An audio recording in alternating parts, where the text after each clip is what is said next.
Kerala school കായികമേളയിലെ സ്വർണ്ണക്കപ്പ് മുഖ്യമന്ത്രിയുടെ പേരിലുള്ള ആദ്യ സ്വർണ്ണക്കപ്പ് സ്വന്തമാക്കിയിരിക്കുകയാണ് തിരുവനന്തപുരം ജില്ല.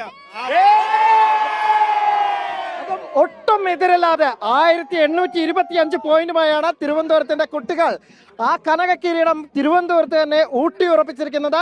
കഴിഞ്ഞ തവണത്തെ ചാമ്പ്യന്മാർ ഇത്തവണയും അതിലൊരു മാറ്റവുമില്ല. ഒരു മാറ്റവുമില്ല, ഒരിക്കലും ഉണ്ടാവില്ല, ഒരിക്കലും മാറില്ല. ഈ തിരുവനന്തപുരത്തിന് സ്വന്തം ഈ ട്രോഫി ആർക്ക് വിട്ടുകൊടുക്കില്ല. ആ ഒരു കോൺഫിഡൻസ് അല്ല ഇതിപ്പോ 1825 അടുത്ത തവണ ഇത് 2000 പോയിന്റ് അടുത്ത വർഷത്തേക്ക് നേടാനുള്ള പരിശ്രമത്തിലാണ് കുട്ടികളുടെ സന്തോഷത്തോടെ. എന്തായാലും ഗംഭീര ആദ്യമായിട്ടാണ് സ്വർണ്ണക്കപ്പ് വരുന്നത്. അത് തിരുവനന്തപുരത്തിന് ആയതിൽ വലിയ സന്തോഷം.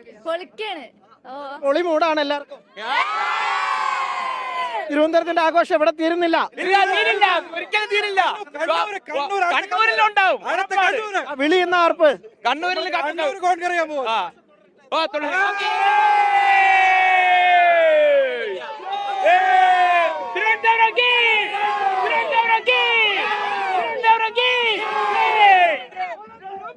തിരുവനന്തപുരത്ത് നിന്ന് മാഹിൻ ജാഫറിനൊപ്പം അനിൽ വാസുദേവ്, 24.